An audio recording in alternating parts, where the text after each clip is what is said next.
Good morning, friends. My name is Riaan Nolan, and I'm a HashiCorp ambassador. And today I'd like to help you get up and running with HashiCorp tools within 1 or 2 minutes. So, if you know, I am the creator of this DevOps lab called HashiCube. And you can access this lab when you go to HashiCube.com. Now, this lab runs locally using Vagrant or Docker Compose, or you can run it on EC2 or AW or Azure or GCP virtual machine using my Terraform registry module for HashiCube. But today, however, I'd like to show you how to get started with HashiCube within just 1 minute running in GitHub Codespaces as a dev container. So to get started, you would go to HashiCube.com and click on this GitHub logo top right. This will open the HashiCube GitHub repository. Now, what you would do is you would fork this repository, and this would basically make a copy of this repository in your own GitHub account. And when you do this and you go to your GitHub account, you will see the HashiCube repo there. Now, in your GitHub account, in this HashiCube repo, when you click on code, this little tab will be familiar to you. This is where you clone this repository down. However, there will be another tab, and this is called Codespaces. Now, basically what Codespaces is it's your environment, your repository running in a Docker container. Now, when you click Create New Codespace on Master, you would see this tab.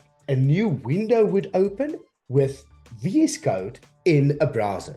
So this is VS Code. And to get started, you would simply do bash vault vault.sh. Now, I'll show you why we use Vault is because on the left-hand menu here in the browser window, you will see all of the integrations that HashiCube runs.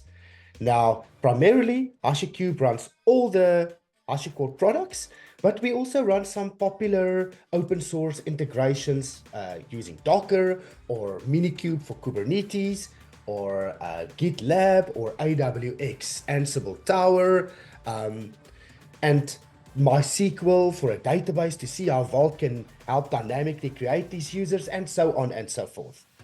Now, if you want to see what happens when you click bash vault vault.sh, it's basically going to run this file. Now, friends, within a minute, we have a Vault up and running. Let me show you the secret sauce. If you click here on ports and you go down to 8200, you will see this button. And if you click on it, it would open up the Vault interface. Now, in the terminal, it printed out the Vault token. And we are going to copy that, and we can enter this root token in here, which means that we will have our own Vault up and running. Even more crazy, friends, is that we can make this Vault publicly accessible by right-clicking here and going port visibility public, which means that you are now able to share this Vault interface with your colleagues, and you can develop your Vault policies or secrets engines against this Vault. And this only took us a minute. So let's see what other services we can run. Well, we can also run Consul. And to run Consul, we are simply going to do bash consul.sh. And this will basically run in this folder, Consul, it will run this consul.sh. And this will bring up Consul for us. But you can also run Nomad. And with this Nomad, I've given you 2 jobs. And for this example, one job is failing, the Fabio job, but the other job is the traffic integration. And this is running for you in your Nomad jobs. And you can see the client over here.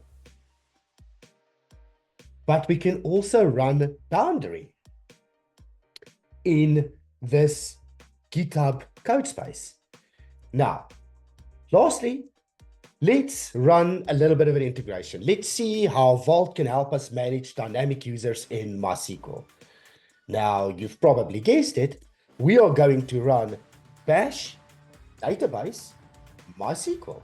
And in this database folder over here, you will see that we can test Vault integration with MySQL, MS SQL, and Postgres. So let's see how that works. Well, it's going to see that it's going to check whether Vault is running, and it will see that Vault is in fact running. Then it will install the MySQL client command line utility for us on this Ubuntu OS. And then it is going to fetch the MySQL Docker container from Docker Hub. And it's going to run this Docker container for us. We are then going to pass this on to Vault. We are going to create a role. We're going to bring up this database on Docker. This is what's currently happening with these passwords. And we are going to show databases. We are going to create a MySQL user for Vault. Then we are going to grant it permissions for this Vault user. And then we are going to set a policy and a role in Vault. And Vault will then create database users for us automatically. Now, this box is primarily for development purposes. It is for salespeople or for IT execs or IT engineers to see and learn and practice what HashiCorp tools can do for you. And how do you use, let's say, Terraform to create a GitLab project? Or how do you create Terraform to create a policy in Vault? Or how do you use Vault to dynamically manage your MySQL users for you? So this is quick and easy. It's 100% free. You can, within a minute or two, run all of these services. Obviously, if you are going to run more services, then you should look at your Codespaces machine type. The default one has 8 GB of RAM, but you can also select a bigger instance, which has 16 GB of RAM. Looking back at our MySQL installation, it should be nearly done. We are probably just waiting for this container to start. And here we go. So the container has started. We are showing all the databases like we do here, show databases. This is the exact command that our shell script is executing for us. Then we are creating a Vault MySQL user. We are granting the user Vault access to create new databases and manage users grants. Then we are going to enable the Vault Secrets database engine. And you can see that here, if we refresh this, oops, we just need to quickly log in. So let's just grab our user token, cat, what's this, etc Vault init. And we are just going to grab this little token and we are going to log in here. So you can see that this Vault database engine, the secrets engine has been enabled for us. Then if we go back to our terminal, we can see that the database engine has been enabled. The config has been set. Vault role has been created, and now Vault user has been created. And now Vault has created a username for us. So we should be able to do MySQL-u, this username, -p, this guy, -h localhost. Let's see if that works. Show databases. Whoops. Show databases.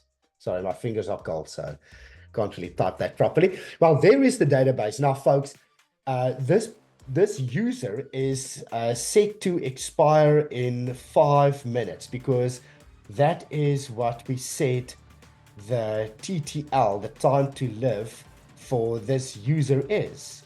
And so Vault will remove this user in 5 minutes for us. There we go. Least duration is 5 minutes.